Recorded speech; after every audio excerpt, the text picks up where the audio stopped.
You can let me put now.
Good morning, everybody.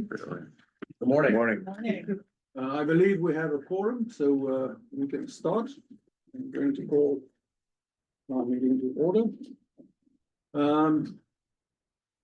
We are going to have, as per our usual custom, a moment's silent reflection.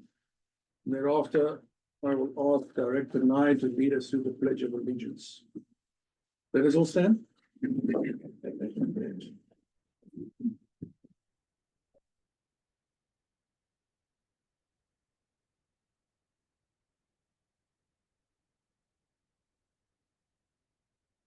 Bill, please. I pledge allegiance to the flag of the United States of America and to the republic for which it stands, one nation, under God, indivisible, with liberty and justice for all.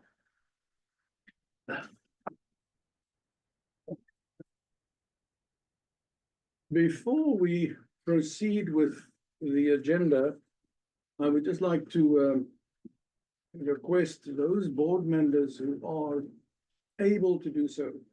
I would like to, immediately upon conclusion of our meeting today, have a brief executive session on a topic. And if you can stay, I would appreciate it. It won't be long, but we will wait for the room to be vacated and continue. I would like Mr. Fraser to attend that as well, please. All right. Do we welcome to the members of the public and our audience today? Do we have any comments? Public comments today? Questions?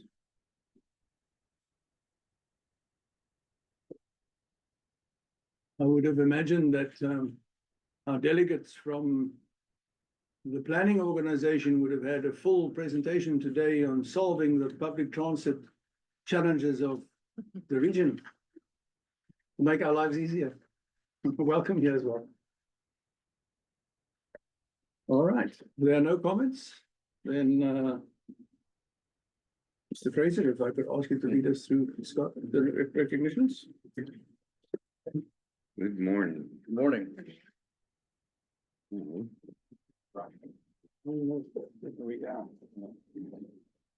Today, I have the privilege of celebrating an employee who exemplifies the heart of CARTA's mission. While we measure our success in miles traveled and schedules kept, the true measure of our service lies in the trust our community places in us each day. Through her actions, Nina Kirkpatrick has shown us what trust really means.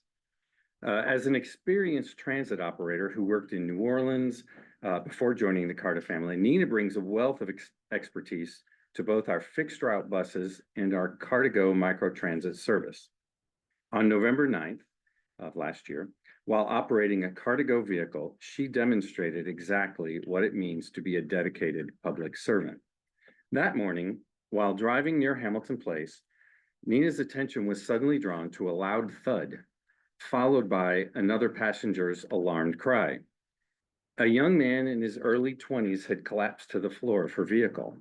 What followed was a testament to Nina's training, experience, and most importantly, her genuine care for others. She immediately secured her vehicle and, maintaining remarkable composure, contacted our dispatchers while attending to an unconscious passenger. The situation was particularly distressing because the young man was completely unresponsive, but his eyes were moving rapidly back and forth. Yet, Miss Kirkpatrick remained calm, speaking soothingly to him as she worked to help him regain consciousness. When he did regain consciousness, but was still unable to move, Nina continued to provide comfort and reassurance until medical help arrived. Thanks to her quick actions, our dispatchers had coordinated a rapid response from both police and EMTs, and they were on the scene in a matter of minutes. What could have been a tragic interruption to a simple journey to church became instead a demonstration of our community's coordinated care. The EMTs who responded actually knew the young man and knew of his heart condition. Our supervisor actually ensured his intended journey to church was completed once he was cleared to travel by the medical team. In speaking with Miss Kirkpatrick about that day, she shared something that perfectly captured why she deserves this recognition. She said to me, being a bus operator is a public service. And if you care for people, the two just go together. This reflects the deep commitment to service that we value deeply at CARTA. It's with great pride that we present Nina Kirkpatrick with the February CARTA Ambassador Award. This recognition celebrates not only her calm, caring actions on November 9th, but also her everyday commitment to excellence. Thank you, Nina, for being an inspiration to us all, because you remind us that each day brings an opportunity to make a difference in someone's life. Please come up and accept the February CARTA Ambassador.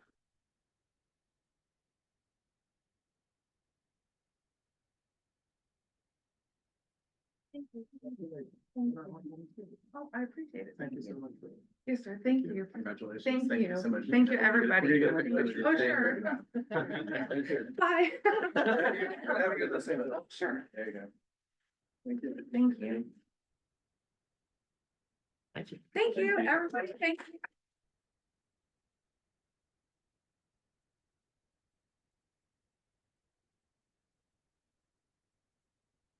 So you're saying that he actually still went to church afterwards? Yeah.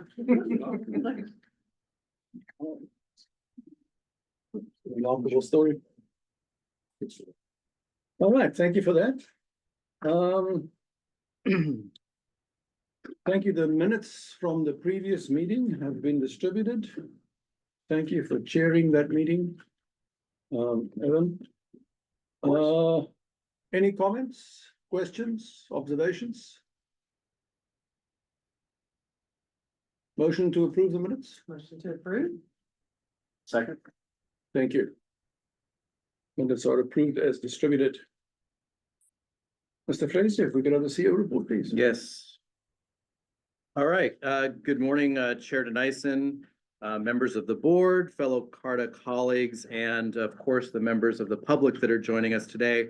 I'm pleased to provide you with an update on many CARTA initiatives. Let me start with an update on the incline rail recovery following the December 7th fire. As you can imagine, our team has been working diligently on this project every single day, and I'm pleased to report substantial progress. So Railworks, who is our vendor doing the reconstruction work, they will be completing demolition phase next week and then moving into reconstruction thereafter. So the first part of the reconstruction will be the cement work, followed by the ground preparation for installation of the timber to support the rails. And at this time, we still are on schedule for a June reopening, which is good news. Of importance, I am happy to report that the Tennessee Department of Transportation has formally approved our Safety and Security Certification Plan. That's the SSCP. And this self-certification document and process is one of the requirements of the Federal Transit Administration. And we've been working very closely with our State Safety Oversight Officer, Christopher Broach, to make sure that we are in full compliance of this. And so, board members, just so that you're aware, there's a lot of internal coordination. We have an internal committee made up of our employees that meet on a regular basis to go over the work plan and make sure that we're checking all of the requirements as we move forward. So we will be in compliance for this particular action.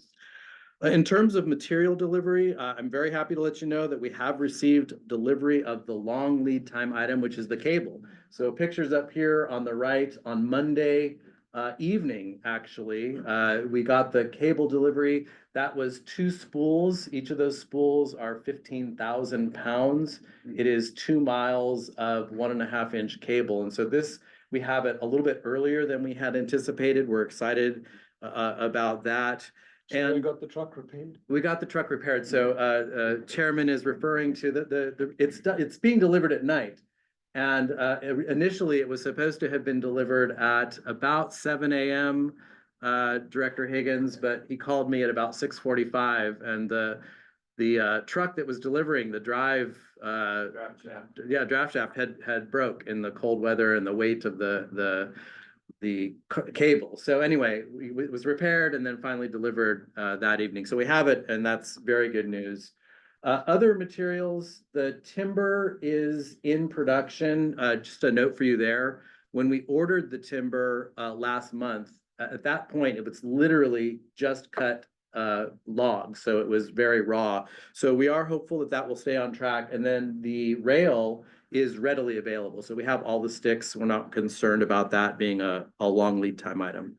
But we are taking this opportunity to implement other improvements. I have a picture here on the right. This is going on right now, construction of the ADA accessible restrooms at the lower station. We are also replacing the outdated fencing that leads up from the lower station up the side of the mountain. You may have seen that before. Also coordinating the installation of the air conditioning units on the vehicles themselves. We are also still working with the engineering team on the potential installation of a dry pipe system that would help us mitigate future fire risk. And we'll be making a decision next week about potentially replacing other section of the track that was not damaged during the fire, but we might want to replace those things so that we don't have to close down again early next year. So we're looking to make that decision next week. But by consolidating all of these improvements in our current work, we hopefully avoid any unnecessary shutdowns later in the year. So let me pause there, and just any questions for the incline railway recovery before I go on. Okay. Moving on, I am particularly pleased to share some exciting news regarding grant funding. So in just a minute, I'm going to announce over $1 million worth of new projects and grant awards. So we've secured 2 significant awards from the Tennessee Department of Transportation through their Improved Transit Investment Grant Program. And I would be remiss if I did not ask the board to please recognize Annie Powell, our Director of Grants and Procurement. Board members, yes, let's give her a round of applause. Earlier this year, you've seen the work that Annie's put together, putting our 5-year capital forecast together. And with that document at the ready, when they made the call for projects, Annie was able to quickly turn around and submit applications for these. And so let me just walk you through what we've been awarded. The first is for vehicle safety. So we've been awarded $405,000 towards a $450,000 project, vehicle safety monitoring technology. This will enhance safety for both our drivers and our riders.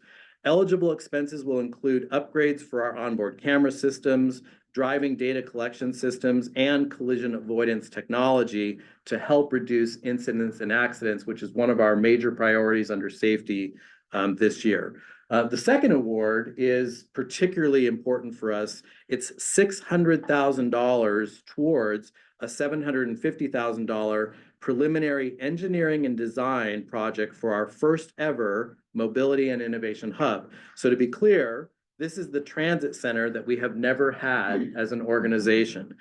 This grant will cover the majority of costs associated with designing that facility. And you may recall that CARTA is working very closely with the RPA and TPO and the city to identify potential properties for development.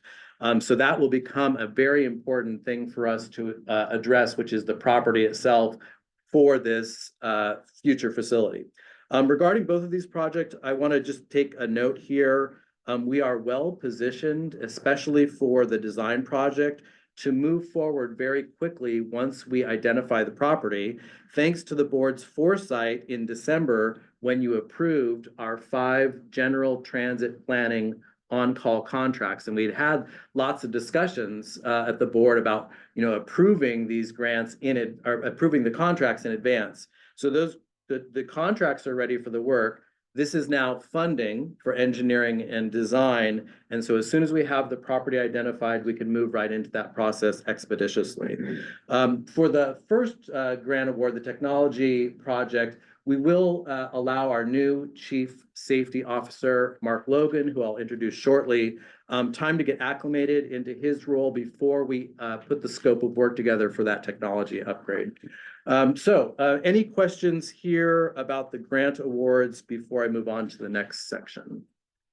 Perhaps worth just clarifying, this is a TDOT grant, it's not federal. That's correct. TDOT grant. Okay.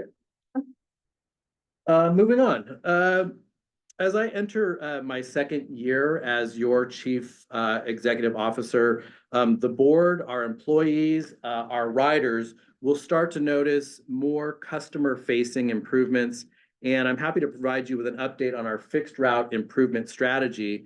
And I also just wanted to note that these projects, as we're introducing them in this forum, they're not random and they're not completely new. For those of you that are keeping score, these are literally tactics that we identified in our 24 focus areas of the strategic imperatives document. So if you look in the back of that document, these things are all outlined in the planning, fixed route, and operations section. It's just that I'm reporting them in this forum. So first, under the direction of our planning director, Philip Pugliese, our external consultant, Khaled Shamut, has completed the fixed route schedule analysis and the bus stop optimization project. The resulting data provides our planning team with recommendations that will improve the efficiency of the system when implemented later this fall. However, the immediate next step will be socializing potential changes and recommendations to our riders through various public engagement efforts, including the Rider Advisory Committee, should the board approve that item later in today's meeting. I'd also like the board to know that I have introduced our very own data analytics expert, Director Evatt, to Mr. Shamut, so that Director Evatt has an opportunity to become familiar with the data analysis process that took place, and so that he's familiar with the recommendations firsthand. Next, allow me to talk a little bit about our dispatch operations assessment. Under the direction of our Chief Operating Officer, Jeff Smith, two consultants, Jacob Fritz and Zev Nadich, have completed their assessment of our fixed route dispatch operations center. And so those of you that are familiar with the other building, we have the bus operator lounge, and just adjacent to that is dispatch operations. And that's where radio communication is going on. We're interacting with our operators before they take their seats on the buses. But the recommendations that our two consultants have put forward will be coming to the board in a formal report. What I'll report now are the general recommendations, which include standardized training for all of our dispatchers and supervisors, specifically in the computer-aided dispatch and automatic vehicle location system that we have. This is really the eyes and ears of our system. Preventive maintenance routines for onboard equipment and other items. So these corrective actions are underway, and at the end of the day, will improve safety for operators, improve on-time performance for our riders, and really just enhance the service quality of the service that we have on the road. And then finally, in this section, just talk a little bit about the coordination that our IT director, Ken Castleberry, is working on to address long-standing software, data, and configuration issues with our intelligent transportation system, ITS. And so the team is working systematically, cleaning up the data so that our riders will have more accurate information through our general transit feed specification, GTFS, so that they're digesting that in different types of apps and seeing when real-time information might be available.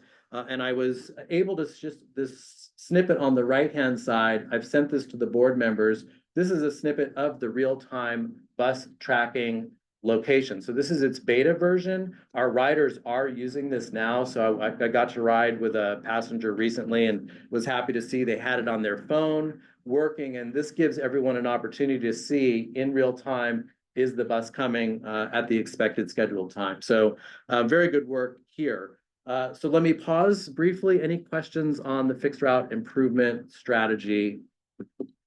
Just a couple of quick things. Yeah. On the GTFS piece, has that been already renewed and published, or is that just forthcoming, like some of that? So forthcoming. So we're making corrections.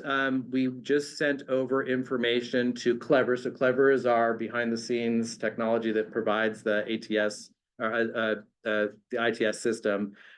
The fixes will be implemented at various times when we publish new information. So some information goes now, additional information goes for the May service change, and then the final piece of information will go in advance of the August service change. Gotcha. And that clever work you all have been doing, which is fantastic, does that translate over to the transit app and other external applications that pull down that information? Yes, that's correct. And then just another quick comment, I just want to thank you for in the optimization piece of having a two-pronged approach with both the data and involving the community in that. I think the data could potentially tell you a lot of things of, hey, these three stops are too close together, but in the field and in experience, you'll find there's maybe not a sidewalk connecting those three. So I just want to thank you for not solely relying on data, because sometimes that can be misleading. Yeah, thank you for that, Director Everett. I think I have two things I want to say. I failed to mention that in addition to the Rider Advisory Committee, we will also have an internal bus operator focus group that will look at this. So out in the last paycheck, we put out a memo asking bus operators to sign up if they're interested. So it's really a three-prong approach. So my general rule for when we're dealing with consultants that give us recommendations, it's still the management team's job to flesh out and think through those recommendations to determine, is it the right course for us, and push back if it's not. So we'll take the recommendations, we'll get feedback from our bus operators, we'll get feedback from our riders, and then all of these recommendations will come back to the board. When you can then ask us, when we're making these recommendations, did you take it to the bus operators? Did you take it to our riders? And what changes did you make because of that feedback? And that's the intention. So thank you for acknowledging our intentional efforts to do so. So then we have a really well-informed set of recommendations that will come to the board, and then we'll add the fourth prong by ignoring all those recommendations and scientific analysis and just following our own whims. Is that more or less the way the process will work? I'm going to recommend strongly that the board have good discussion when the staff brings a recommendation to you. I would encourage you to have a lot of discussion here at the table before you make a decision on how to proceed. But what we do want to do is set you up with all of the data points that you would need to make a good informed decision. Thank you. I like that approach. Very good. Anything else before we move on? Okay, I'm really happy to report that we had another successful windshield tour, this time with District 7 Council Member Rakita Dotley, and I've got some pictures here. What's really important about Council Member Dotley, her firsthand experience as a longtime rider, so she is a rider of the system. She really provided excellent input on our services as they exist today. So for example, we lack service along a major portion of Rossville Boulevard. She was able to point out to us areas where there are no bus stop infrastructure and there's long walks for people. So this type of, like, when we were on the tour, she was like, I want to draw your attention to this. I want to draw your attention to that. And so we took really copious amounts of notes. And in your packets today, or on your desk, what you have is the tour book itself. And even though you've seen one of these before, I do want to just draw your attention to this one. If you open it up to the first page, District 7 is one of the districts where we have the most service that we're providing. It touches public transit, parking, and the incline. And so we're to the point where we need a table of contents in this. And what you'll see, and I want to just, let me give some praise out to our comms and marketing team, Brandon Meredith, our new director, and Savannah Ward. I don't know if Savannah's here today, but they're putting this document together, and you can see it touches everything. It's the fixed route, it's the ridership, shuttle routes, points of interest, top stop locations, caravan trips, parking information, even in this case, the affordable housing feasibility study for the incline. And so I just want the board to recognize that the level of service that we're trying to do internally for this quality work, it makes a big difference. And it's really only because the board supported us during last year's budget process to be able to put these very strategic positions in place that we can do this type of work. So I want to thank you for that. Charles, if I may. Yes, interrupt please. you, Yeah, to please. certainly acknowledge the great progress here. This is a good example. And my appreciation to you and to the team responsible. This is very comprehensive, very professional, and it kind of reflects the tone of the activities that are taking place here at Carter now. And I would just like to acknowledge that. Thank you. Thank you, Chair Dennison.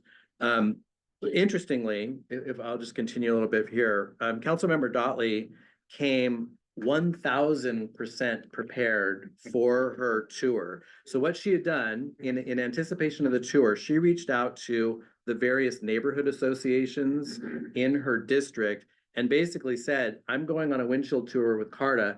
Tell me what you want to know, good, bad, and ugly. And so this picture up in the upper left is Councilmember Dotley with her iPad, and she had a list of questions from St. Elmo, from everywhere. And she made sure to draw our attention and come up with responses. So she did a very good job. One of the items we discussed was the future development of the Incline Railway Lower Station parking lot. As you're aware, we have a feasibility study going on there. But she also requested something kind of fun, and she wants us to look into the potential, she called it a Sunday Fun Day shuttle route. The concept being, for a pilot period, maybe a few weekends over the summer, stand up a new shuttle route that's really serving like Main Street on a Sunday for Sunday brunch and taking people from our free parking in the garages down to some of the restaurants in the area. So we'll take all of this information and continue to synthesize it, but we're really happy about these interactions with our elected officials. So let me pause there. Any questions or comments for this section, board members? Okay. Moving on. And so speaking of, piloting new shuttle routes, I'm really happy to let you know about a new pilot program that is focused on driving economic impact on the North Shore. As many of you are aware, the Walnut Street Bridge will be shut down for 18 months, beginning next month, while the city refurbishes the bridge. And during the busy tourist seasons, literally thousands of pedestrians cross the bridge, visiting stores and restaurants on both sides of the river. So with the bridge closed, it really could cause an economic problem. So our goal as the transit provider, shuttle service parking, we really want to be nimble and be responsive to the needs of the city and our community. So our pilot program looks to fill the void of the bridge being closed. Our new express shuttle will operate Thursday through Sunday from 11 a.m. to 7 p.m. beginning March 16th. This express shuttle, when combined with our existing North Shore shuttle service, so there's 2 shuttles running now, will provide 15-minute frequency between Carta's Shuttle Park North Garage and Carta's Shuttle Park North Shore Garage. This, combined with our first hour free parking in the Shuttle Park North Garage, I think sets us up for a win-win. People can come downtown, park for free at Shuttle Park North Garage, jump on one of the 2 free shuttles and spend time on Fraser Avenue visiting merchants and stores. So you do have in your packet, I believe, just a trifold handout that gives you the details. Chair Dennison and I were very happy to introduce this to Mayor Kelly at our one-on-one meeting earlier this week, and we will be working with the city to put some videos out to make sure that the word gets out. So any questions, board members, on the shuttle pilot program? The Route 2, are we pulling back Saturday service from the Route 2? We're not. Okay, the trifold has Monday through Friday, the Route 2. Allow me to look into that and give you a response. Are we pulling back? Let me look into it. I'll give you a response. There might be an error on it. Okay. But overall goal is adding that second shuttle, the Thursday through the Sunday, but I'll look and see if we made any adjustments. I don't think so. Okay, yes. Just a nuts and bolts question. What's the policy on stops for the shuttle? Can you break them down? This is an interesting, I'm glad you asked that question. So we will establish specific stops. However, the board, but not today, we have a soft policy in our service delivery for wave down, or what's called courtesy stops, flag stops. And as part of the bus stop optimization project, What we're going to bring to the board is a recommendation to require people to go to identified stop where they're safe and where we've made improvements. Right now, we're still operating on that soft policy. We will establish specific stops for this route and try to stick to them. We're not, for example, we won't stop where it's not safe, and it will not be safe to stop on the bridge itself going over. We will not establish stops there. Okay. Yeah. Okay. And also, sorry, one other note. There are some modifications, as everyone's probably aware, on Fraser Avenue. So we're moving some stops there with all of that road work that's taking place. So some of that's in flux. But we'll be sure to clearly identify the intended location for stops. Good. Okay. All right, moving on. And then finally, I'm delighted to introduce to you two outstanding additions to our leadership team. First, let me ask Mark Logan, would you please stand up here? Mark Logan has joined us as the Director of Safety and Training. Mr. Logan brings over 15 years of distinguished experience in transportation safety leadership. And his prior achievements include implementing programs that resulted in significant reductions in accident and injury rates. So we are really pleased to have Mr. Logan on the team. I'll let you know that he has hit the ground, as all employees that come to CARTA, you hit the ground running. And so Mark, as our Chief Safety Officer, will be our primary connection to state safety oversight. So Mark's already stepped into his role. Really happy to have you here. Did you want to say anything to the board this morning?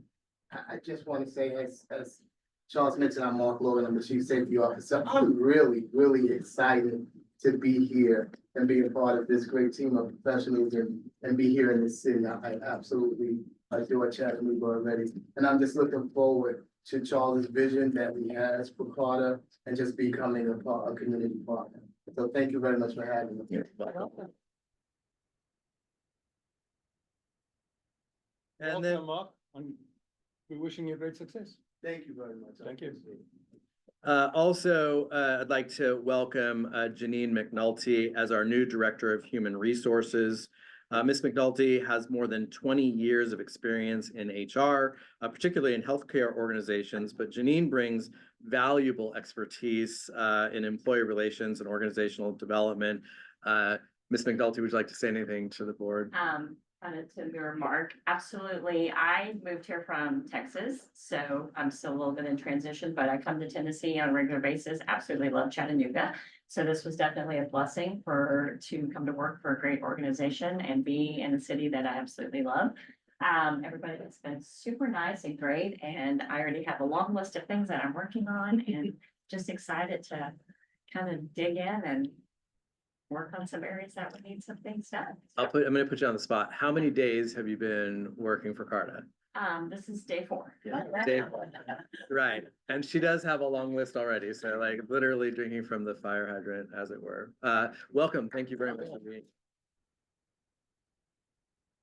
From my side also, then, welcome to Chattanooga. Thank you. Welcome to the team. It's great to have you on board, and we look forward to seeing the great progress and contribution that you can help us achieve. Thank you. All right, Chair Dennison, that's the end of my report, and I'm going to take any other questions that you or the board may have. Thank you very much, Charles. Very comprehensive and positive report, I would say. And to that, I would like to add, I think all the board members have seen the 24 CEO year-end report that has been compiled and distributed. Equally consistently professional and of a high standard. And it really is a great sort of documentation of the progress that we've made and the ever strengthening platform that we are witnessing at CARTA now under Charles's leadership. I have informally commented on the excellent quality of this document. I'd like to do so formally today. Charles, thank you, and to the team who put it together.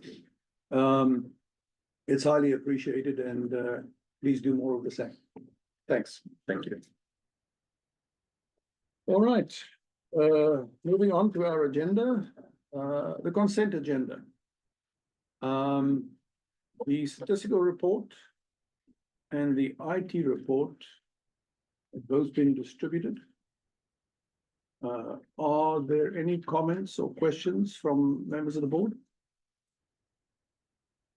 I'll just give a quick thanks for both, in particular the action of IT, you know, jumping into some of these foundational things, as you already mentioned about Clever and others that very often under the radar, but very, very crucial to the function and to that department. So thank you, everyone, for your involvement in the IT work. And then on the ridership piece, thank you as always for pulling all this information together. I will just say something to keep in mind as we emerge from this cold weather. We obviously have our seasonal dips, but it's no guarantee that we get those riders back unless we engage them.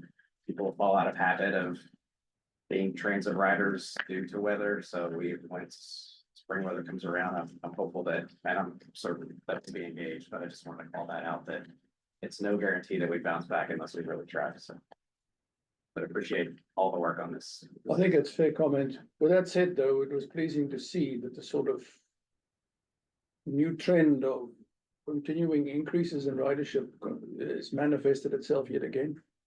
And that's positive. I think it also is a reflection then on our community's recognition and appreciation of the improvements that have already been brought to bear, which we certainly would like to, accelerate into the future. We'll discuss that more with our budget and future planning discussions, but well done. Thank you.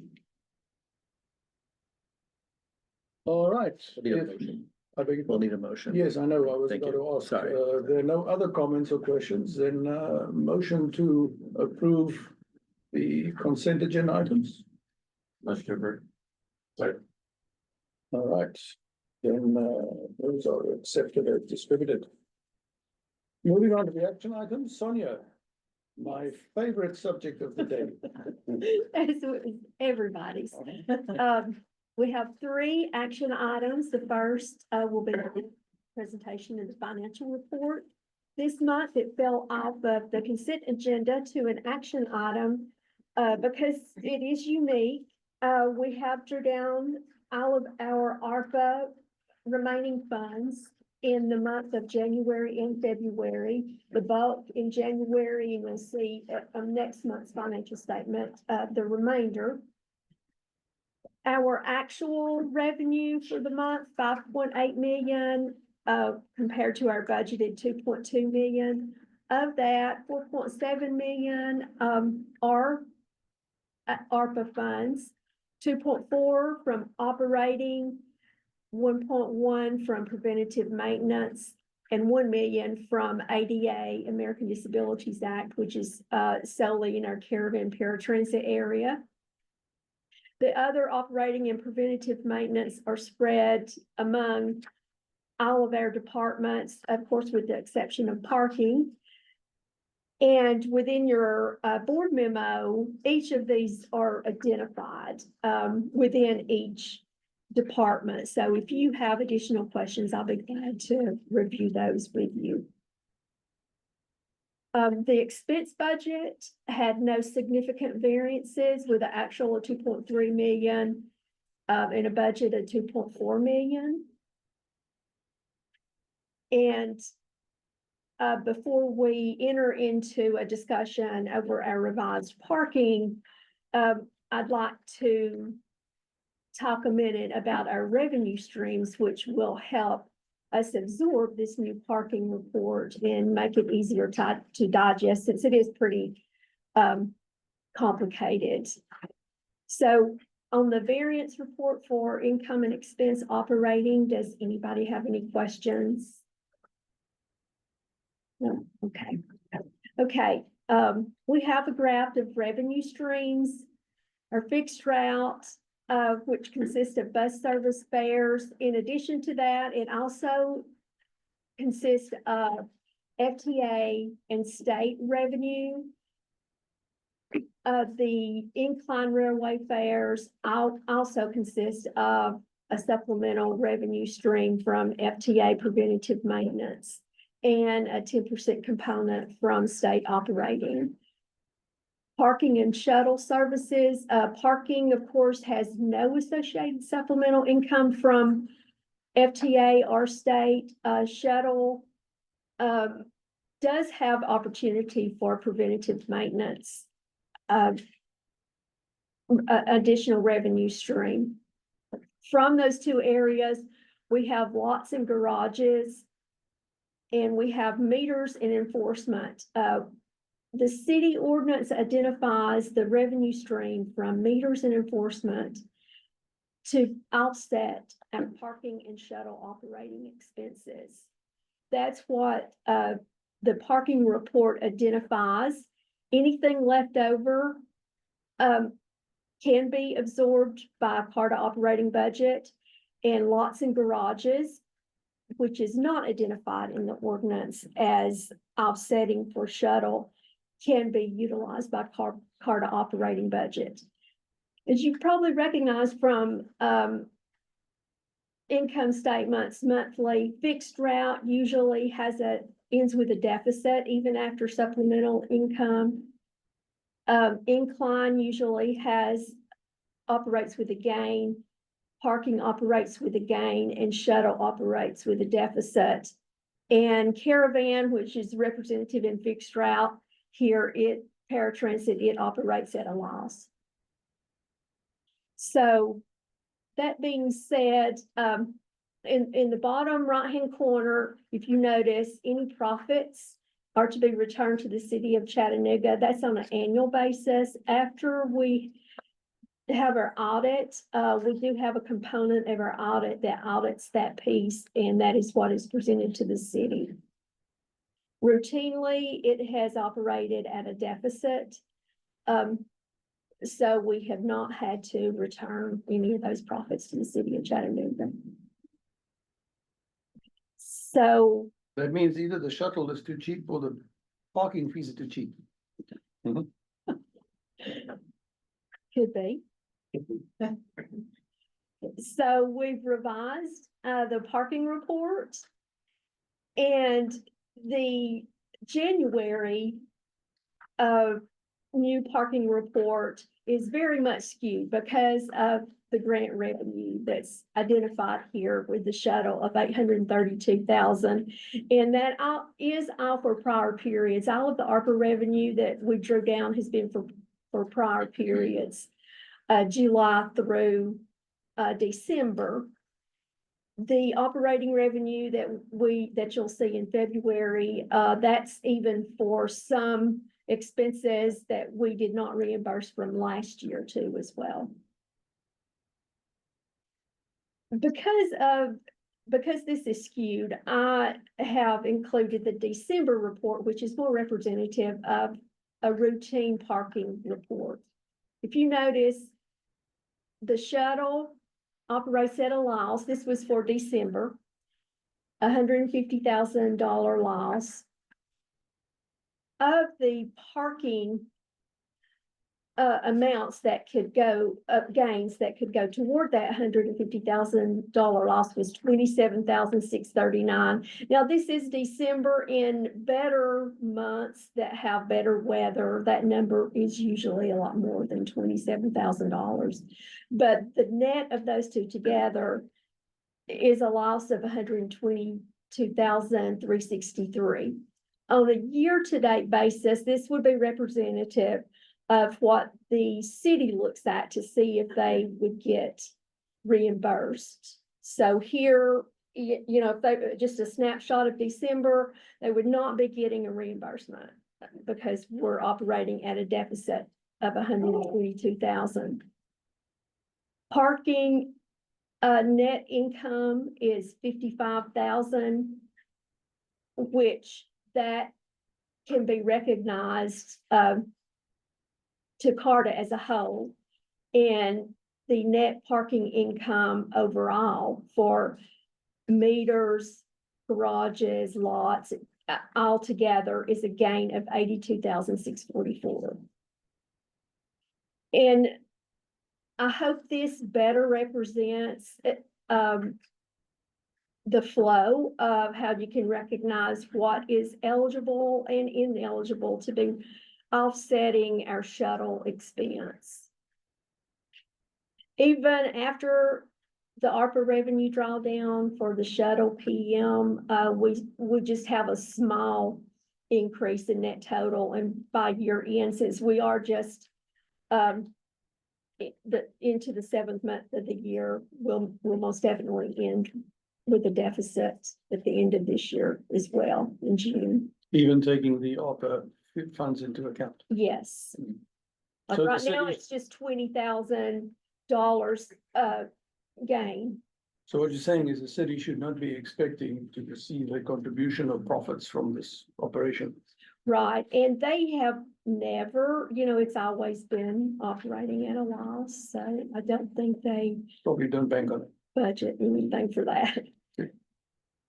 So I will continue to provide this parking report in your packet monthly instead of the other one that was more detailed, and I think this is more easier and user-friendly to recognize. Colleagues, everybody happy with that? Are there significant efficiencies that are gonna come, with technological improvements that might change expenses associated with this? I'm talking about working technology. Yes, most certainly. As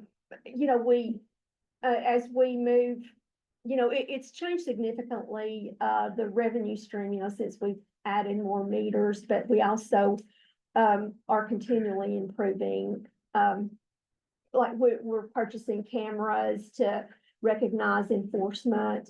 We anticipate seeing enforcement revenue increase and those associated operating expenses because the cameras are reduce our people, walking car to car to car. So over time, Yes, revenues and expenses should improve. yes. I think this has been a tenet of the argument that you need to have enforcement to ensure compliance. And so income from enforcement relative to expenses related to enforcement is one thing. Has anybody done an analysis of forfeited revenue that has required enforcement? In other words, if people don't pay their parking, do we know how much money we've lost? Not just from people not paying their fines, but people who don't pay their parking. We haven't done in-depth analysis. I don't know, does PCI have that on their radar to do anything like that for us? Or- Well, if I may, before we go to Chris, I want to make sure I understand the question. Analysis of potentially lost revenue So from not catching someone that hasn't No, paid? No. So a citation would be issued because someone hasn't paid. Correct. Meter has expired or they never paid in the first place. Of course, you don't know of the people that you don't know about, so you can't account for that. You can only do an estimate, I guess. But it must be traceable to calculate the lost income from people who never paid in the first place, in addition to the lost income from them not paying their fines. What I'm just trying to see is to answer Stephen's question. If by better use of technology as has been described, we will get better enforcement capability. If that improved enforcement leads to better behavior by parkers who will pay for their parking in the first place, can we anticipate a bump in parking revenue? I guess that's what I'm trying to understand. And if the answer is it's just too much trouble to do it, or it's not accurately doable, then that's an answer. I was just wondering. I have a comment, but I will give Chris the opportunity, our representative from PCI. Chris, did you want to make a comment on this at all? Where we kind If you could stand up, please. where we're kind of at with that is, we just look at overall coverage. I don't think there's really a way that we can drill down into get specifics for an analysis of how many people are not paying. And then, if they don't pay for parking and they don't pay, it's hard to look at options, if that's something that everybody wants to think about, but I don't think at this time there's any kind of way we can really track that. Here's my comment for the board. Thank you, Chris. So board members, I'll just briefly remind you that we have I have an open item that I owe to the board, which is the strategy for moving forward with enforcement of parking. And we're talking about the booting of vehicles, which is not, you know, an overly popular topic. But if I may, then when we plan to bring that back to the committee in April, allow us to also bring back some analysis of, in conjunction with that strategy, bring back some analysis for what you're asking. I want to think about it a little bit and come back with a thoughtful answer.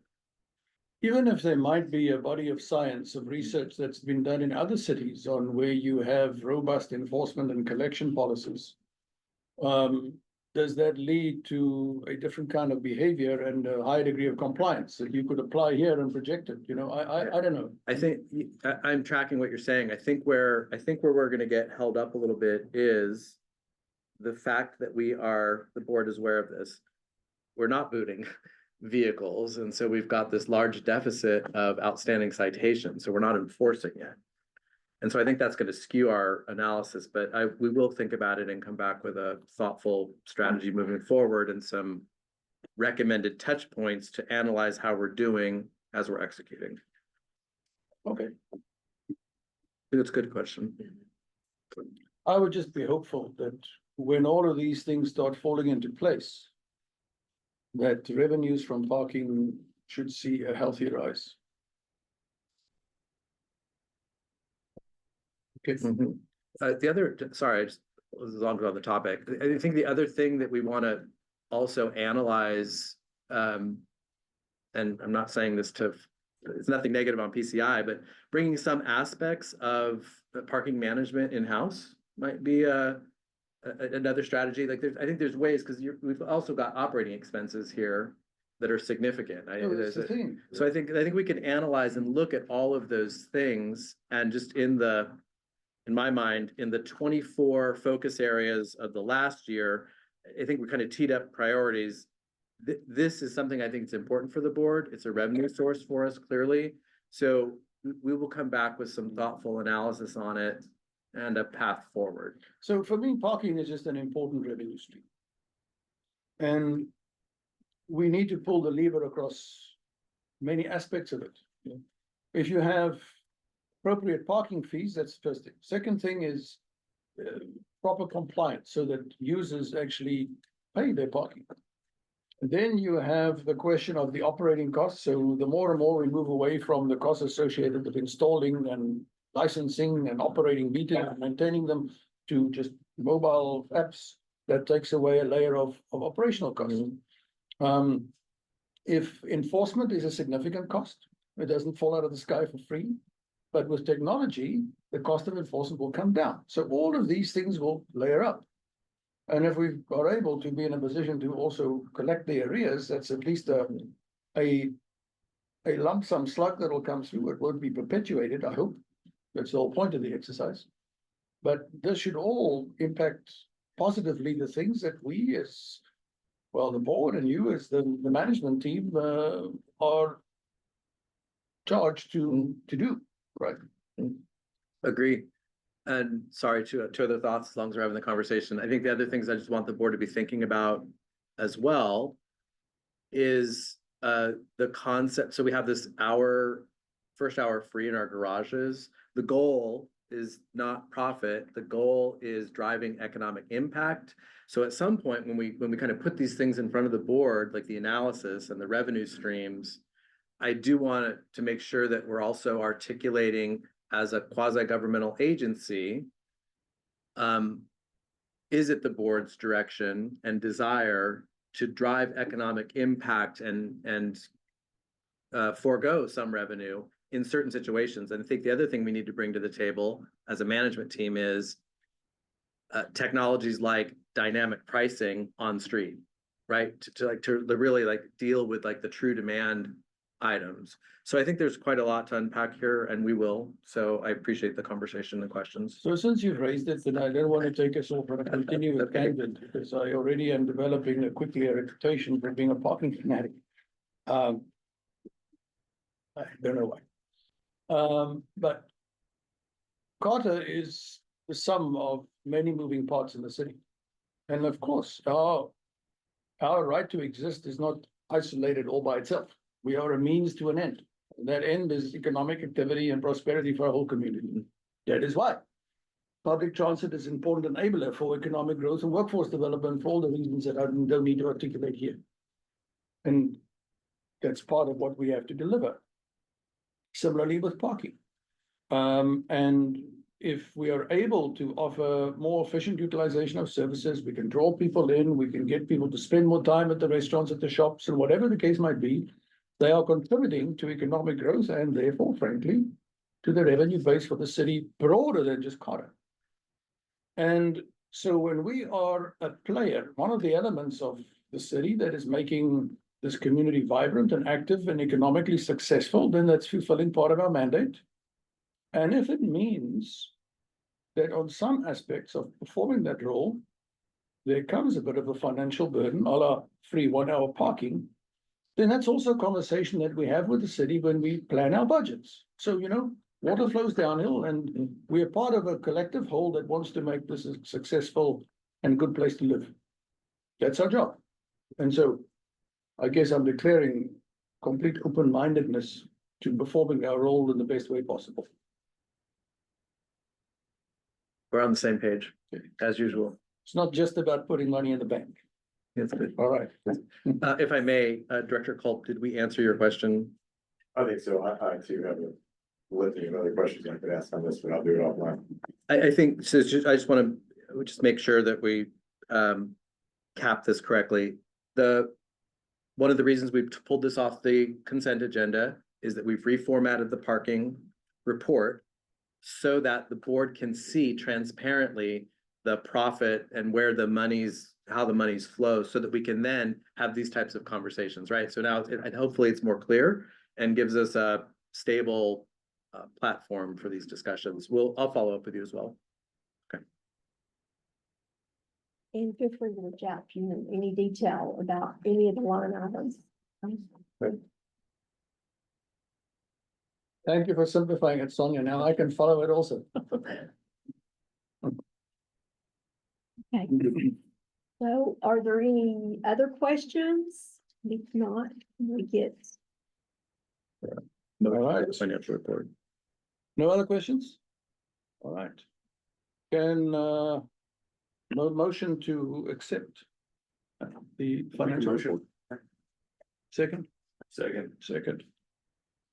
Financial report is accepted as presented. Thank you.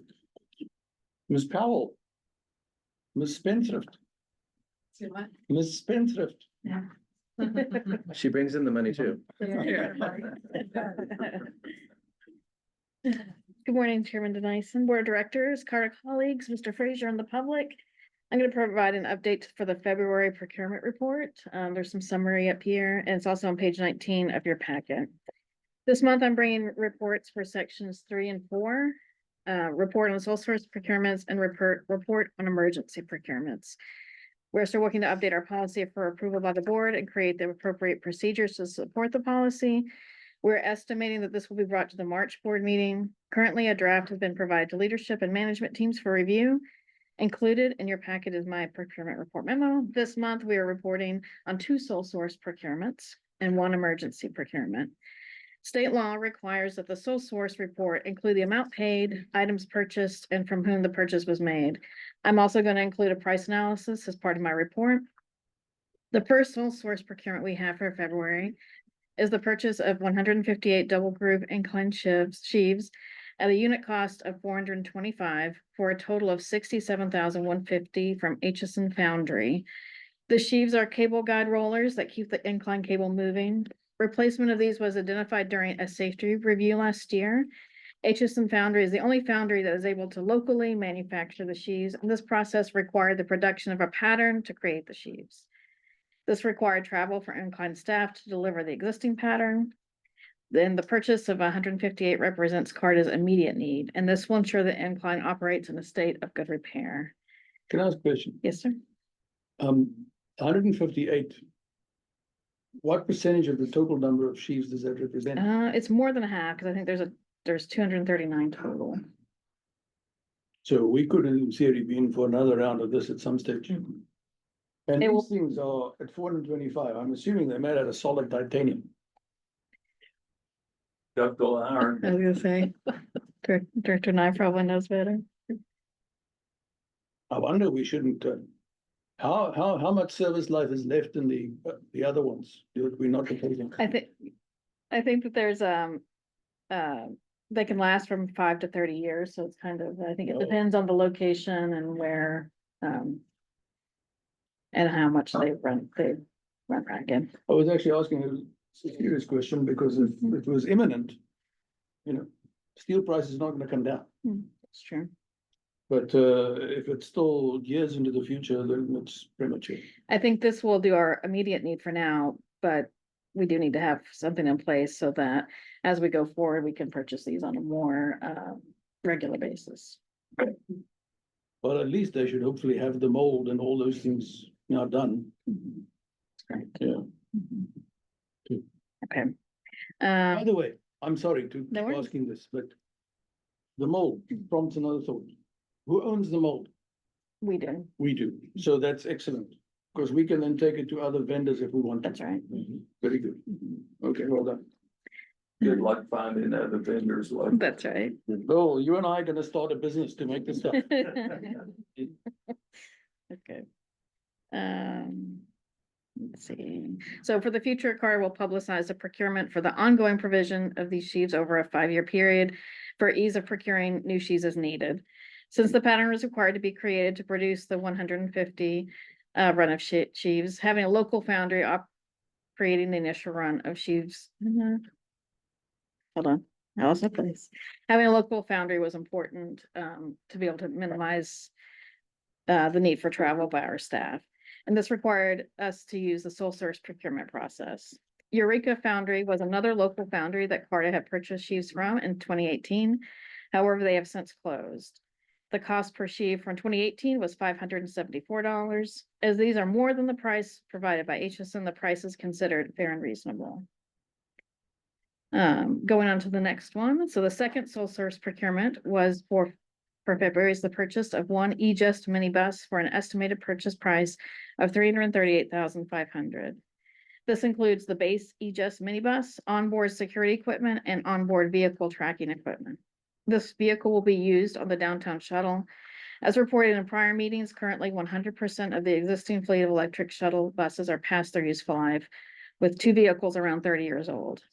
Having up-to-date and manufacturer-supported vehicles is a critical need for CARTA.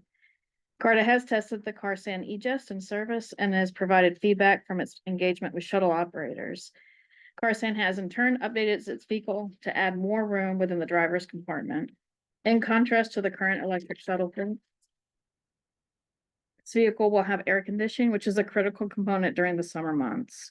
While CARTA has a need for additional vehicles to support its electric shuttle fleet, additional discretionary funds will be required for a full fleet replacement.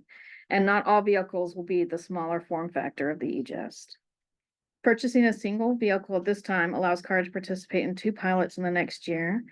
The first will be with UTC and involve the installation and testing of connected vehicle to infrastructure hardware. The second pilot will involve updates to the North Shore Shuttle that Mr. Fraser covered earlier. Due to the electric shuttle operations, CARTA is familiar with the market for smaller electric vehicles.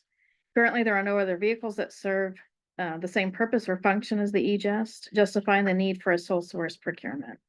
The last time CARTA was able to purchase electric shuttle buses was in 2013, and that was a cost at $412,500 per bus. CARTA has also reached out to other transit agencies who recently purchased eJust buses to confirm the reasonableness of the price offered by Demera. One transit agency that CARTA reached out to confirmed a base price of $286,500 per vehicle. The base price provided to CARTA was $278,500. Based on prior electric bus purchases and similar prices provided to other transit agencies, we've determined the cost to be fair and reasonable. Were there any questions about this before I go to the last item? I'll perhaps just make a comment. Buying one and evaluating it for a while before we decide to expand the fleet also gives us some opportunity to get experience from in-service Mhm, with the vehicle to see if it holds up that's right. the way we want and whether it does the job. My understanding is that this vehicle, which I've only, I admit, given a cursory inspection to statically, I've not driven on it. That it can accommodate one handicap chair. That's correct. Do we have any sort of data that allows us to determine the frequency with which we might have the requirement for more capacity than that? Are you asking, do we have ways to determine if that's requested often? No, yeah, I suppose in a way. I'm trying to determine how many times we might have two or more handicapped persons wanting to get onto the shuttle at the same time. I think we may have that information through, we may have that information. I'll check with Phil and the planning department. Would you let me know? I'm just trying to, look, you cannot possibly provide for every eventuality. I'm just trying to understand though, how much we won't be providing for. You know what I mean? Mhm. They might have to then wait for the next shuttle. That's right. Okay, All righty. any other questions on this? So finally, I'm also providing a report on an emergency procurement for January. During the week after the fire at the Incline Railway, Carta's third-party engineer, CSR Engineering, surveyed the damage and identified a scope of work for repairs. Railworks was also consulted during this process after CSR finished their assessment, since they have completed track work for Carta in the past. Due to an urgent requirement of this work, this procurement and contract is being processed as an emergency procurement, and they've already started work. A contract and a purchase order will be provided to Railworks in the amount of $950,000. This will be for time and materials and a not to exceed amount. Hourly rates for labor and equipment are included in the agreement. Railworks has completed track work for Carta for many years and has often been the single proposer on prior invitations for bids. General Counsel was involved in reviewing the contract proposed by Railworks. Carta will utilize insurance proceeds or emergency relief funds if eligible for this procurement.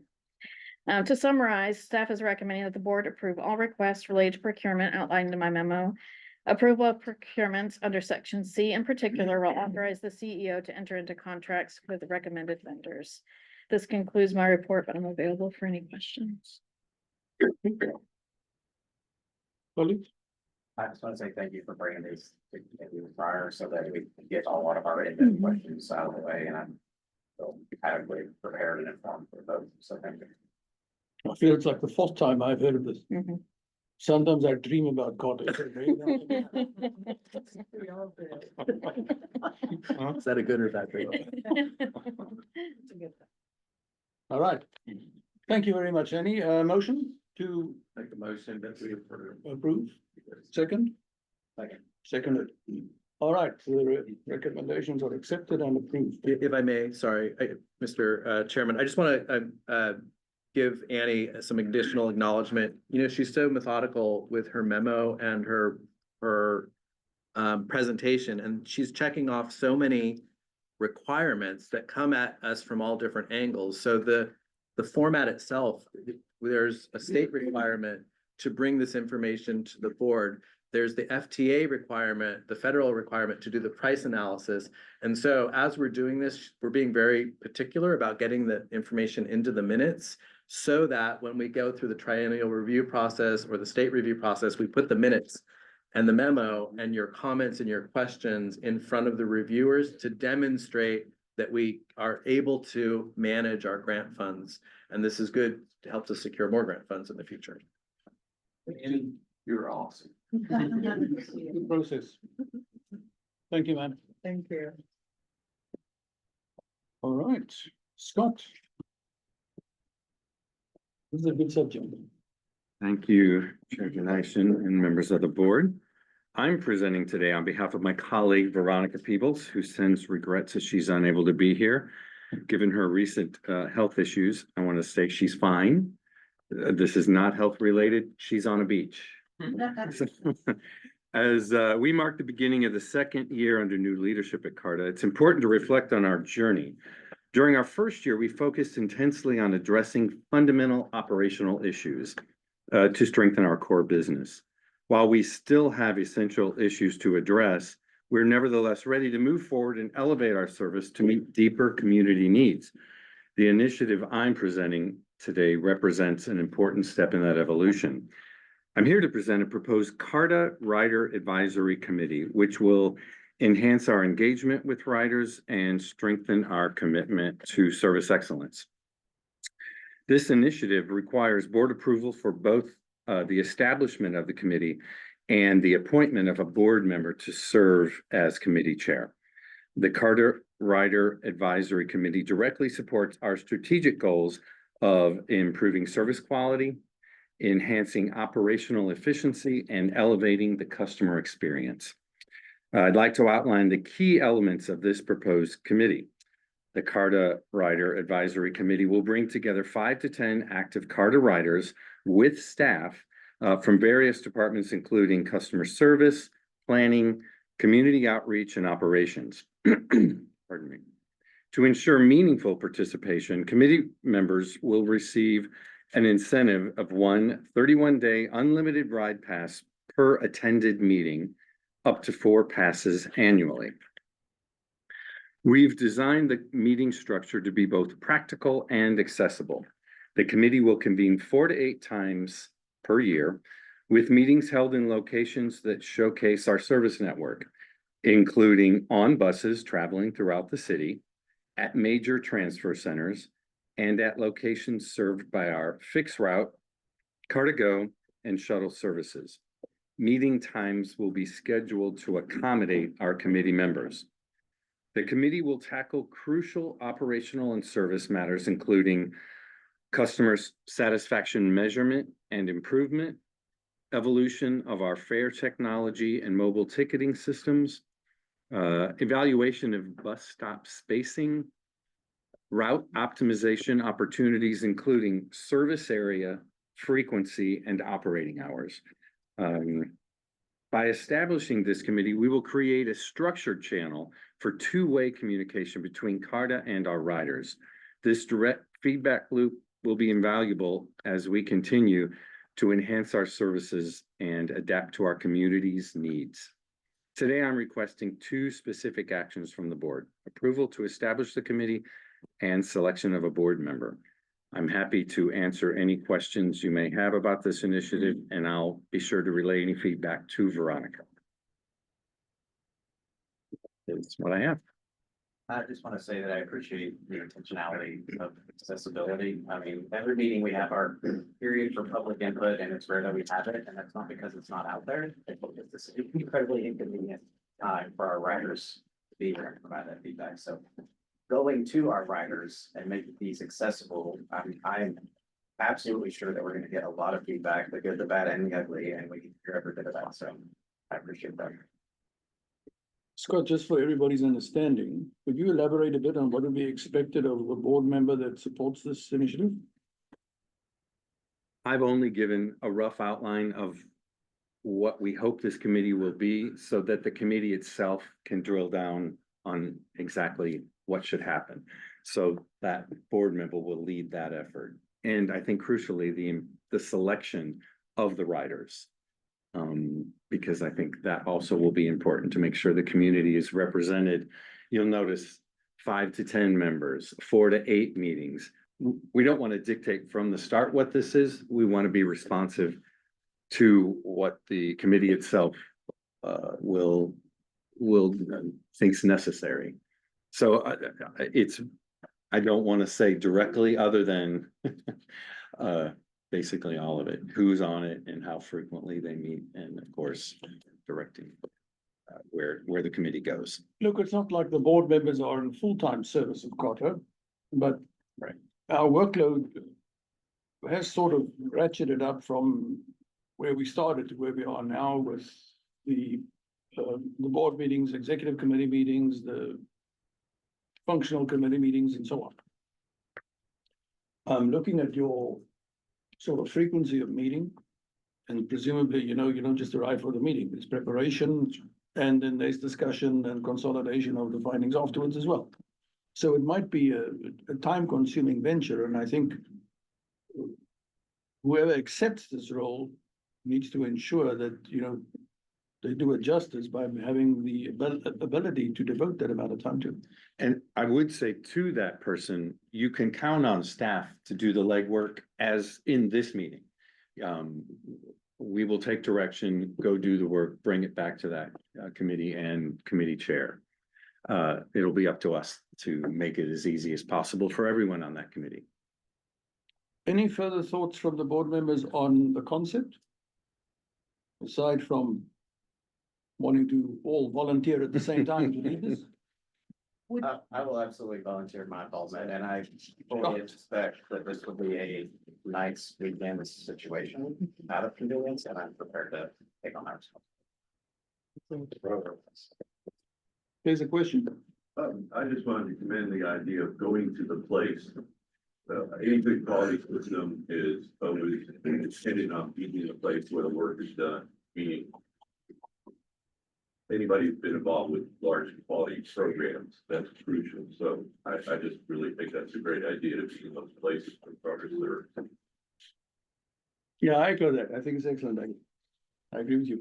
And I think to your point, outside of demographic diversity, I think we also need to look for participants that use CARTA in different ways, whether they're commuters, choice riders, whatever those different ways that we can reach out to people that utilize our system to ensure we have diverse input on what we can do better. Sounds like you're chairing this. Just a point of clarification on the memo that's in our packet. I just want to confirm that it's a 131 day unlimited ride pass. Per meeting attended. In the memo, it says 1 day, Beg your pardon. 31 days, that's right. I just want to confirm. Yep. If we adopt this, it'll be a great precedent for Delta. Every time they want my opinion, I want a free flight. Okay. Any further questions or comments? So I'm gonna divide this into two, perhaps, if we agree on that. And before I ask for a motion, are there any other persons who wish to volunteer besides Cory? I like the volunteer for it. Right. So if we take the presentation as read and presented, adding into that, the unanimous election of Director Evatt to this role, is there a motion to approve? Move to approve. All right, then so recorded. Accepted. Thank you, Cory. I think this is an excellent initiative and I look forward to seeing the results that come from it. Thank you. All right, new business. Mr. Frazier. Thank you, Chair Dennison, and board members, just to set the table here. This part of the presentation will be very brief. There is no action for you to take. This is an information item, and it's referencing the handout that Chair Dennison already acknowledged. It's the year-end in review. But for the rest of the audience, want to just take 5 minutes to thank our new board of directors for all of their support. Thank our employees, our union president, our union representatives, my team. I think that our combined efforts allowed us to have some successes over the last year. And so just very succinctly, I'm going to just draw your attention to a few of these things before we go to the next topic, which I think is really where we'd like to have a more robust conversation. So if I could just draw your attention to the screen. And just kind of remind you some of the things that with your support, we were able to accomplish this year. Community impact, we were obviously able to launch our Read and Ride program, giving students free access to transit. The board subsequently made a fair policy establishing that moving forward. Dolly Parton's Imagination Library, a great partnership, picture of the bus up there on the right. In this partnership, the bus and our activities and with Signal Centers, goal is to increase registration of those children in this program where they can get free books. And so a great partnership, a great way for Carter to support education for children. Share Your Christmas, remind you that we donated over 2,000 pounds of food during the holidays to the food bank. Our election day, free rides to the polls, partnered, that was sponsored by AARP. Saw a 17% ridership increase on that day. And then, of course, our windshield tours, which you are up to speed on. Operational improvements, thank you, board, for your support in allowing us to reorganize the business structure, my management team and how that looks. Thank you for acknowledging and supporting our strategic imperatives document with the 24 focus areas. I know most everybody's eyes glazed over when they saw that there were 24 areas to focus on, but literally that's the work that we do. It touches so many things. And so this is a checklist for us. We're going down the list and we'll continue to do so. Our SWOT analysis, really giving us that, opportunity to identify threats, mitigate them, work on opportunities and take advantage of those things. Introduction of token transit, our mobile ticketing option, great success there. Emergency training with our first responders at the incline, I think was very beneficial as well. Grant funding secured, you can see here a couple $1 million worth last year. Transit oriented development, almost 800,000. Over $7 million, so quite a bit more, $7 million for the Department of Energy, of which we will receive a portion of that. $980,000 for the Fair Technology. Economic impact, thank you for supporting the first hour free. We're already seeing some increases in utilization. We'll bring a formal report to the board to demonstrate that. And then just ridership increases across the board. Fixed route Car2Go, shuttle up 17%, and then Caravan at its highest ridership in the last 3 years. Excited about all those things. We still have challenges ahead of us. So funding is a major thing. We need to look and strategize there. Personnel, the retention and recruitment of skilled personnel, everything from mechanics, bus operators, management team. We need to focus on that. Technology, Ken Castleberry has his hands full. We have a lot of work to do in the technology area. Service improvements, we continue to make those on a day-to-day basis. I can anticipate that the board will be asked to make many service policy decisions this coming year. And then just dealing with our reputation. And this is, again, getting beyond that kind of historical reputation that CARTA isn't participating in the community. Hopefully we're turning that all around. So wanted to thank you all for the great support that you've given us. You've got the handout for your use. Wanted to just take a few minutes here to put it in front of our guests today. So this concludes this part of the presentation. I could take any questions if you have any, Chair Denison. None from my side. We've had a lot of discussion about it, but colleagues? How do you plan on distributing this particular? Thank you. So we plan to, we'll put it online for digestion for the general public. We want to be very strategic with the printing investment. The board has copies. We also have printed copies. One will go to each Hamilton County Commissioner. One will go to each city council member. One will go to each of the mayors as well. We will send these electronically to our other municipalities in the region. So we want to get the word out there. It's really addressed to anyone in the community, but if you have other ideas beyond that, please let me know. And we plan to carry this forward on an annual basis. So we'll do an end of year review each year. Thank you. You're welcome. All right, thank you, George. Okay. Let's move on to the budget discussion. Great. Chair Denison and board members, you'll see on the agenda that it's both the chairman and I that will be presenting this. We are on page 26 of your packet. And Less of a presentation here. What we would like to have happen, and I would like to defer a little bit to Chair Denison to facilitate the discussion. But as we are preparing our budget this year, in contrast to last year, when I had literally, I think I had been on the ground for like 10 minutes, and we were rapidly trying to pull together our budget for both Hamilton County and the city. This year, we have a little bit more time, and what we're going to ask the board to do today is to adopt the fiscal year 2026 priorities as they're presented here. And so what we will do is we'll just take a minute to ask the chair to kick us off, but it really is made up of 4 strategic focus areas, which are in the memo, and 5 key commitments. And the strategic areas and the commitments, board members should be familiar to you. These are things that you have told me directly, either in a past meeting, in one of our committee meetings, as we've been thinking about our strategy for navigating our finances in a business-like manner.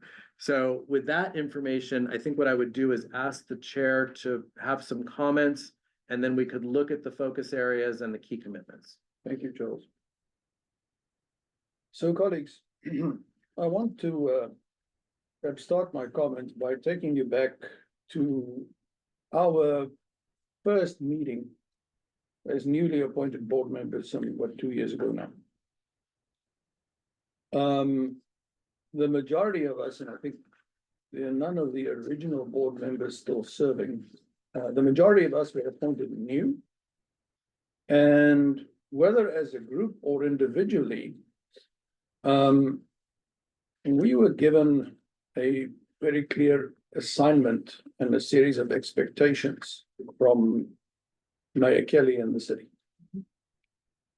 And in our discussions too, as a board, in my mind, we were all aligned on the idea that we wanted to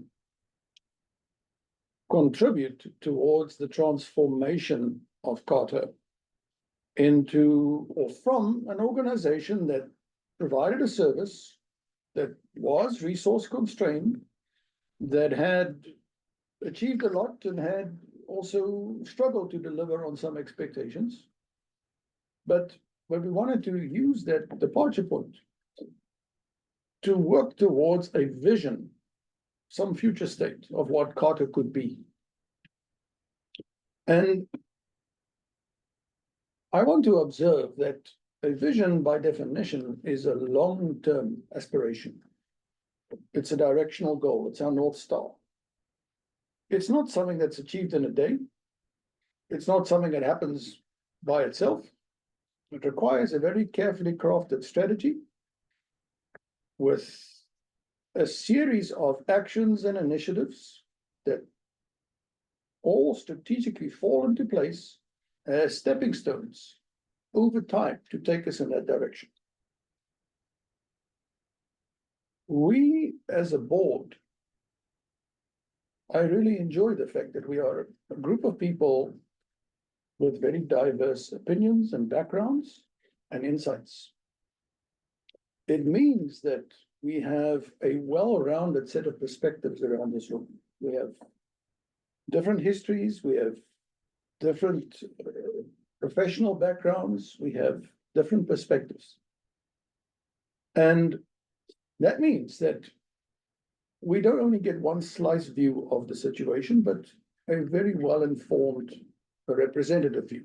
That's a good thing, so that we can discuss things from multiple perspectives. To that end, when we all took on this assignment, I think I'm reasonably confident saying that we bought into this vision of wanting to deliver a Carter organization that was actively contributing to the needs and requirements of our broader community. That transcends, in my eye, just the needs of the inhabitants in the community of Chattanooga, but that we pay homage to the reality that our title even says Regional Transit Authority. That means we need to embrace the whole county. We need to embrace the peripheral cities around the greater Chattanooga area, so that collectively we are all harnessing the resources and channeling and focusing on attaining that long-term mission. And the departure point was recognizing that Carter, for a long time, I have to say, for various reasons, had not been adequately resourced to attain this elevated vision of what we had as an active, vibrant service to our community to enable economic development, workforce development, growth, commercial activity, safe, clean, effective, reliable, and efficient transportation for the community. And we have heard many times in the last 2 years, and certainly I have been participating. So often our colleagues from the management tell us that the majority of users and riders of Carter are frankly the people who don't have many alternatives. And that cannot be a reassuring mandate to us. The only people who have as customers are those who have no choice. If we buy into the long-term vision of Carter being a bedrock service to our community, it must transcend those who depend on us solely to get them to work or to the place of education or to healthcare or whatever the circumstances might be. We will begin to taste success when the level of service delivery that Carter is giving to this community attracts discretionary riders. And we have some way to go. An important part of enabling that is not only the strategy to execute that vision, but it's also securing the funding to enable it. And in order to secure the funding, we have to break this sort of deadlock that we are in. I'm reminded of a discussion I once had with the global CEO of one of the automotive companies I worked for when I was leading the US operations. And I put forward this very comprehensive plan to realize the vision to become a leading player in the US auto market and make lots of money and have great customers and a great brand reputation and all those wonderful things. And the CEO said to me, "That's a fantastic plan, Johan. I will provide the money to you once you start making the profit." And I said to him, "If you invest after we are making the profits, why would you bother to invest if you can make profits without investing?" In a way, I'm reminded of that today because Carter, in a way, is in the same sort of track. Our community is saying to us, your service delivery is so-so. Our city council and the representatives of the community and the mayor and the county are saying to us, "Hey guys, we will invest in you the day you have more credibility. When you get your service delivery up and the quality of your performance is better so that we have confidence." And I have to say, what we have been together working on in these last 2 years, and it's been accelerated in this past 12 months, is articulated so clearly in our CEO report. There's great progress being made here. We are not where we want to be. We are not yet celebrating the attainment of our vision. But what this represents is building the foundation on which we want to build for the future. And doing so, we are delivering on what we promised within the constraints of the resources that we have. And I want to make sure that we are not disappointed when we make our budget submission to the city that the decision makers and the councillors who have to award funding, and I would include the county and I would include the peripheral cities in this conversation, that they say, Carter, we don't trust you. We don't think your credibility is sufficient for us to greenlight what you're asking. The reality is that in order to take this next step on layer upon layer upon layer of building that foundation as we go for our long-term vision for Carter, we do now require more funding. And I suppose on the one hand, if we are here, we can ask for the funding to be there with a very big gap from where we are, or we can come up with a credible long-term plan that's got all the building blocks with a timeline, and we say we're asking for funding to take us to the next level over here. As a pragmatic businessman, I know which I would have the greater confidence in investing in. Let's take it step by step. And the first point for us as a board, before we start getting into the discussion on should we put in a budget that has a deficit of 100,000 or 100 million, we need to agree on the plans what represent the next step and longer term beyond. And so that is what we are doing today, is to discuss the strategic direction and the key priorities that we will then, if we reach agreement on those, that we will then task Charles and the leadership team to tell us what the funding requirements are to take us to the next level. And I think then we can go with an aligned point of view as a board and a legitimate and credible action plan to take the funding in a responsible fashion, apply it, and deliver on our commitments. And then we can come back to the city the year beyond and say, this is what we have done, this is what we now want to do. Test us by our track record, grant us the confidence to invest in the next step. That's sort of the philosophy. I recognize that our roles as board members is all voluntary. I thank you for that. It's an investment in time and effort and energy. By virtue of my role as chair, I, of course,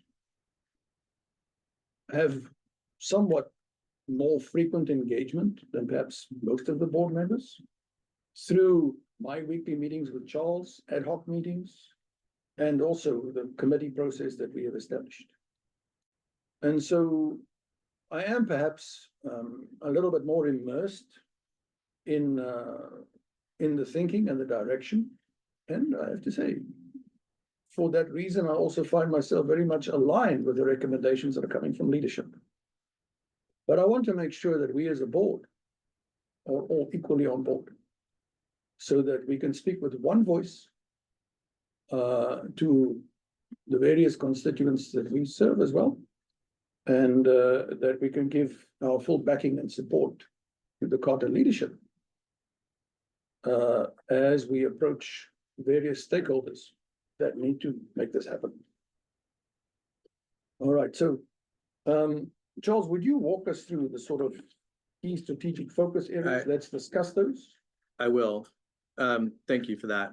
So I'm sorry it's small on the screen, but board members, on your packet on page 26, I'm going to go through 4 strategic areas. The first area has some sub areas, so allow me just to kind of go through these.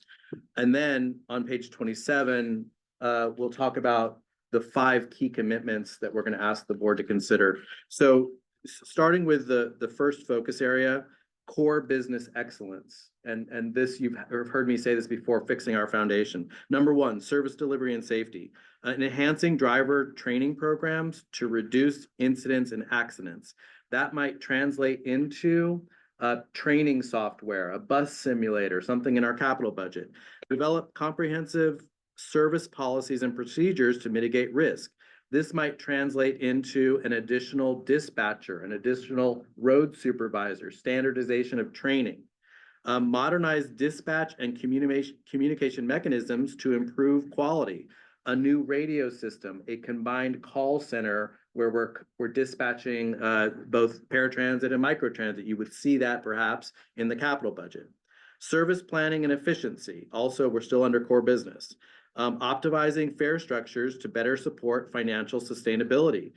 We've had a lot of discussion about the fares for the Car2Go service, for the different flavors of caravan that we offer. You might see some recommendations there. Improving schedule reliability and on-time performance.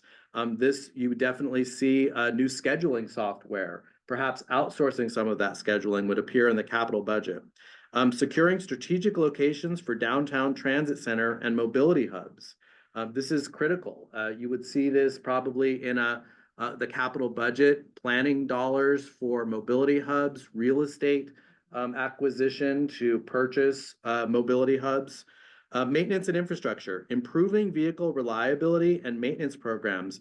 Annie said it earlier, some of our vehicles are 30 years old. You're going to see in the capital budget, we need to replace these vehicles and give our community reliable service. We can't have the same breakdowns. Enhancing facilities and maintenance. Some of this work goes on today. You're seeing the repainting of the barn, but it needs to continue. We need to have additional charging infrastructure. We need to clean up and repair the facilities that we have. Technology systems, implementing standardized IT infrastructure. This could come in the form of, in the capital budget, new services, IT equipment, and the operational budget, an additional person to help our party of 2 IT folks in total. Developing integrated technology solutions. Director Evatt was talking about this earlier. All of these systems, fare technology, scheduling, the CAD AVL system, they've got to work together and they're not properly integrated. So you could see in the budget integration services and support services. Important for the board and a challenge that you gave me, creating data-driven performance tracking systems. This is everything from a data warehouse to a customer service complaint database, which we don't have yet. It could be even the customer service manager that we need that we don't have yet. Creating policies to ensure long-term financial sustainability. We've talked with the board briefly. The management team owes you an operational reserves policy that might come along with the budget requests.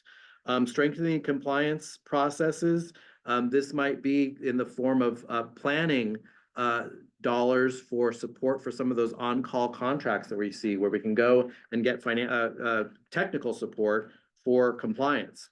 On page 27, moving on, now switching to to item number 2 of the focus areas. Before you do Yes, that, yes. could I make another comment? Yes, please. This sort of idea around core business excellence is exactly part of the foundation building that has to continue. I remember Mayor Kelly saying to me,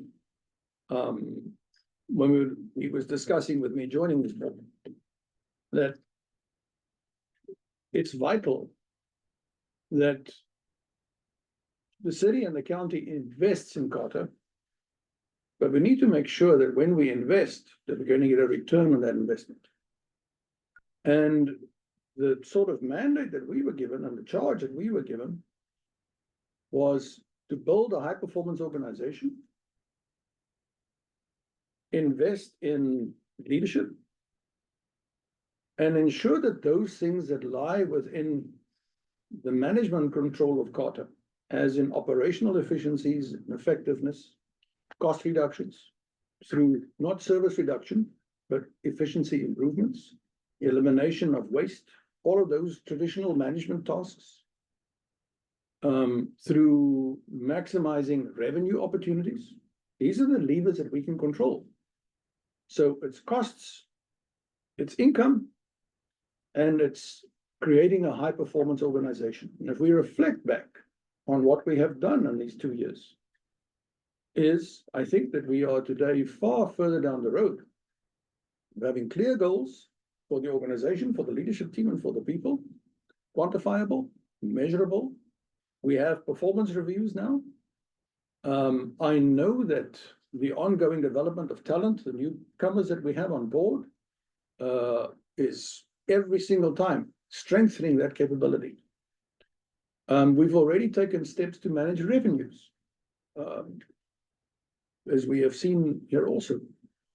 And so now comes the time when I feel that we need to continue to build on that, but that we can go and say to the city and our other stakeholders, you can have more confidence that we have now got, especially in the last 12 months, accelerated doing the things that are within our control and getting them in the right direction, so that you can more confidently fund us now for our next endeavors. Because if we don't get more funding, of course, there's only so much we can do with operational excellence. There's only so much we can do with revenue generation. And we'll see this, we've had discussions at the committee level on the budget structure. There's a finite limit beyond which you can't increase revenues. And to the extent that there's a gap between revenues and costs associated with service delivery improvement in terms of frequency of service, reach of service, and all of these things, we have to turn to sources of funding, which are the people who must have confidence in us. And that's sort of where we are with this first part. Yeah, to strengthen that operational excellence and give confidence. Sure. Good. On page 27, second focus area, community and customer focus. Really deepening our engagement with the community through these areas, expanding customer amenities and feedback systems. This could translate in the budget to an investment in additional shelters, infrastructure, sidewalks, bus stops that actually have useful information for our riders, a website redesign. It could translate into the customer service manager that we don't have today. Continued educational transit tours and community outreach programs. Enhancing travel training and, really important, bilingual support services. We don't have a customer service team that's bilingual today. I think we need to really focus to grow ridership in that part of our community, bilingual services that could present a new position perhaps. Testing new shuttle routes and serve emerging needs. We talked about the North Shore Express shuttle. A new position there would give us more opportunity to do that in the future. So customer-facing focus is the concept of this particular area. Third, growth and innovation. So looking farther into the future, driving economic impact through expanded services. And where this would present itself in the budget is probably on the capital side. Looking to expand services slightly, fixed route, in particular, Car2Go and Caravan. To do so, we need to buy the vehicles now because they'll take 18 months to manufacture. So it needs to appear in the budget now. So for growth in 2 years is the kind of the concept there. Enhancing parking accessibility. You talked about the technology requirements that might be involved there to make that easier. Growing ridership through improved customer service. Again, this could translate into the centralized call center, the support that's needed there. And then very importantly, so we're going into our second year, but I think what will become critical for this board is the development of a 3 to 5 year strategic plan thereafter. So we've laid out the plan for this year, and we're giving you some priorities for next year, but thereafter, the board really needs to have a strategic plan to do so. So we need to fund getting that plan completed. Because that provides context for the short, medium, and long-term planning. It does. Very important, focus area number 4, workforce development. And this is now supporting our team. So this is number 1, extending supervision coverage across all service hours. I can't tell you the number of times that I hear from operators that they are on the road, we're providing service, but there's no road supervisor to respond when they need assistance. This is going to translate into supporting our team who are doing the work. Equally important, adjusting wages to remain competitive. This is a commitment that I made to our union president and to our team, is that we would, even though facing some budget challenges, that we would look to the board to support an adjustment in wages as we navigate this tricky time, enhancing safety protocols and training. And so that rounds out like the 4 areas that we would like you to consider, giving us these guideposts, like focus on these things. And then I can wrap up, and if I may, here's kind of the commitments that we would ask you to also consider as part of it. Number 1, sustaining current service levels with no service reductions. Board members, I just have to be very clear, through years of not sufficient funding, we've got bare bones. Some of our routes have 60, 75-minute frequency. It's not going to draw ridership. Now is not the time to pull back on service, because what that really means is layoffs of frontline employees. This is not the year to do that. So that's number 1. Number 2, this is important. I've heard this from the board. Exploring programs and investment opportunities with Hamilton County and other cities. What we're looking for here is really your direction to come up with thoughtful programs and present those to Hamilton County, to our partner cities at Red Bank, to our partner city, East Ridge. Give us that guidance. 3, utilizing the remaining ARPA funds that we have to proactively navigate the near-term fiscal challenges that we see coming, right? So challenge us to do that.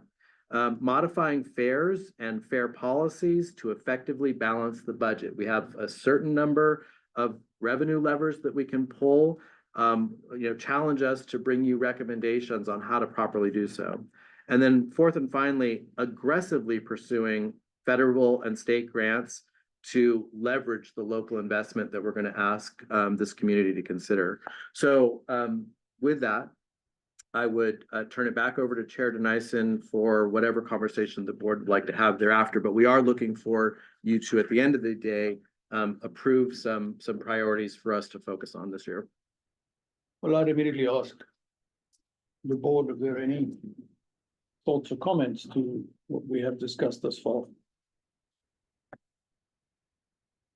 I personally support and agree with what the chairman stated. Have a lot of confidence in the leadership of this organization. I'll just say that for now. I will echo that as well. I mean, the leadership here, the folks on the ground, our operators. I fully trust investing in these folks, especially over the last few years. It's seen a growth in the trajectory. There's no doubt in my mind that we need more funding and we could do a lot with more funding. So one of the areas that we need to look at, and I'm hoping to get the board's strong support. I think we were all disappointed when we received the news that the county had withdrawn its financial support for this past fiscal year. In a way, I think the action was more symbolic than substance, because let's be frank, the amount of funding that we had received from the county was actually very, very modest. And I think the decision to reduce that support to 0 was frankly more symbolic than anything else. It was telling us that we needed to put the region back into cotton. Now, granted, Chattanooga is part of the county. It's not like it's a different country. So we can debate that. But I think what I read into that action was also a very strong message to us and to Carter management that you need to engage more constructively. You need to come up with a plan that the decision makers at the county feel is more comprehensively serving the needs of non-Chattanooga municipal area members of the Hamilton County community. Similarly, you mentioned Red Bank, you mentioned East Ridge. I don't know whether Collegedale falls into that discussion, but whatever. The peripheral cities. Also, they have, when you live in Collegedale and you meet someone on vacation and they say, where are you from? The inclination is to say Chattanooga, not Collegedale, I'd imagine. That means that that's the greater Chattanooga community. And we need to serve the greater Chattanooga community. Providing service on the one hand, but also then ensuring that it's enabled by financial contributions to facilitate that. And I would venture that the board should give a very strong mandate. And we need to support the dialogue with the representatives of those communities to also get more engagement. And we should charge the leadership here to do constructive outreach, define the needs, and assess how Carter can meet those needs and what the financial requirements are. Yeah, so we can have a balanced approach to this.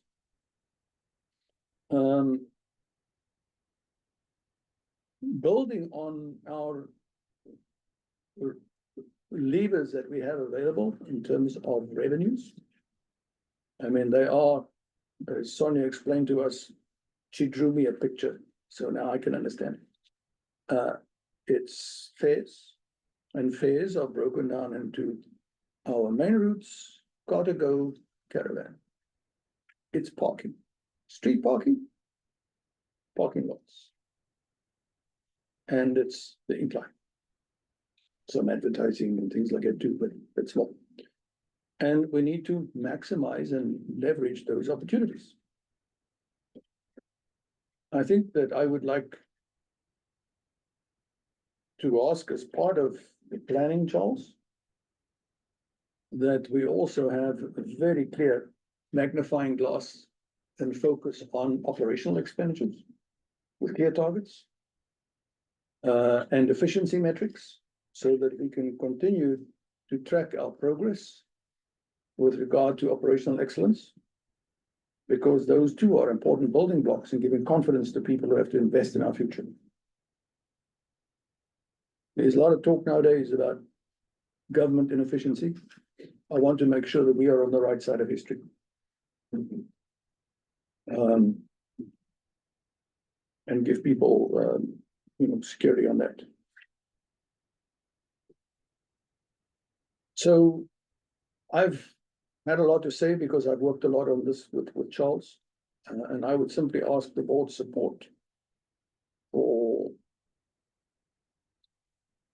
charging the team with the responsibility to deliver to us then a financial plan with a set of actions that will give execution to this broad strategic direction. And if there are any adjustments that need to be made, this is the time for us to discuss them. So that when we come back, we don't have to discuss strategy. We can more focus on the requirements to execute it.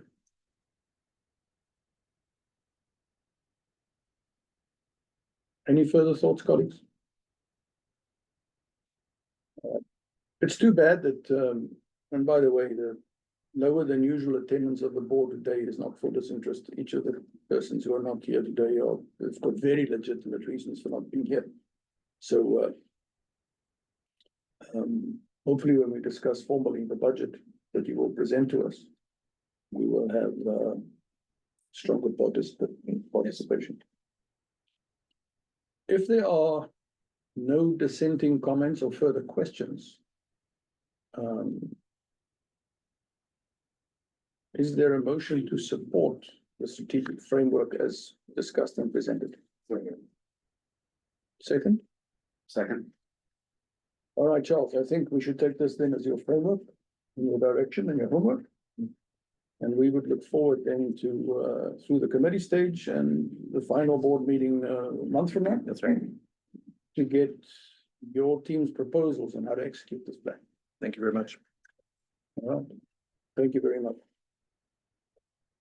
Is there any old business that we need to discuss? I do have a question related to upcoming voting day. Are we doing anything special as far as reduced fares or? That is not currently in the plan to do so.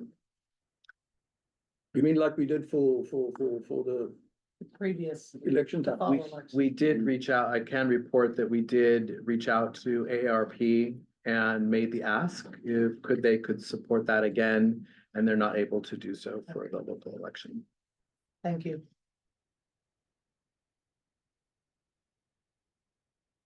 Any other observations? Okay, we are 2 minutes late. So, motion to adjourn. All right, meeting adjourned. Thank you. Have your executive session? Yes, so I would like to have the executive session as soon as the room is clear.